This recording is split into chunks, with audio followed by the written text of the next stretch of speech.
Alright guys, it's Charlie Tango 1994 back with another YouTube video. So this is a Realistic TRC3000, completely original as far as I can make out, and as soon as I got it out of the box I was really impressed with its looks. It is a classic 80s design if you like, but to me I think, you know, for a Homebase rig this is a pretty little thing. And also as a Homebase, it's not absolutely massive. If I just put my hand on it, you know, there are much bigger Homebase rigs than this one, and just really like the way it looks.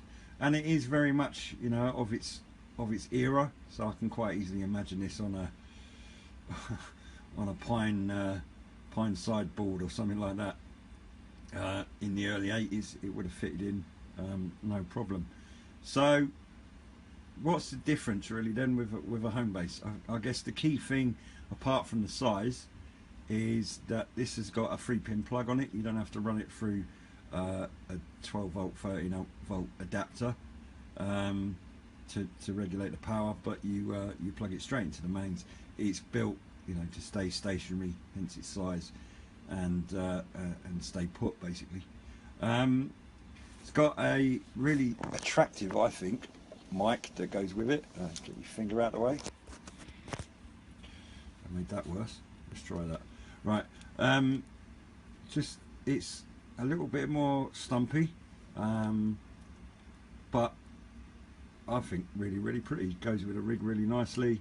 Got the nice little logo in the middle of the element, and yeah, again, just is a really good looking rig. True of most Homebases, if not all of them. I'm sure as I'm speaking I'm talking nonsense. Probably all of them.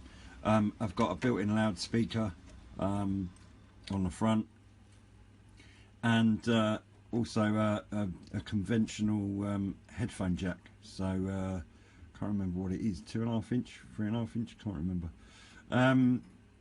Then in terms of the display, and I think this is the thing that I find most attractive, is the signal meter.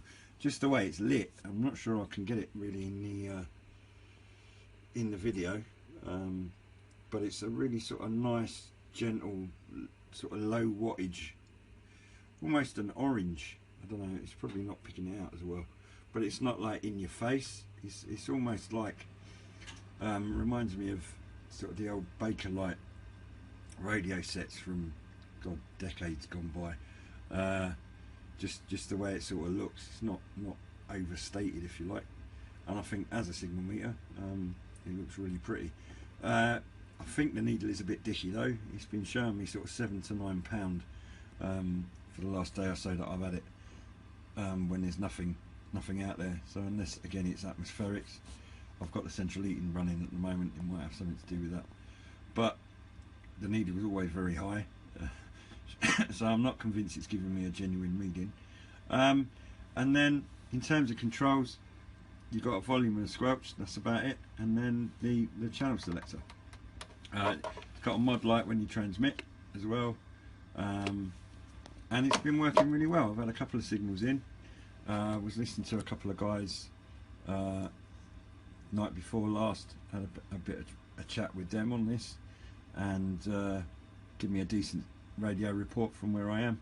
So it's all working, looks really good, and as I say, it was only up on eBay for, God, 3 or 4 hours, and I got a best offer on it, and I thought clearly the guy was interested in owning it, so I've let it go for less than what I was originally asking for. But yeah, pretty good with that. Just pleased with the general look of it. Would quite happily hold on to it if I had space, to be honest, but I've got to let it go to get some other rigs in for reviewing on the YouTube channel. So I've got to say goodbye to it, sadly. But yes, very impressed with it. Quite a memorable rig. The Realistic TRC3000.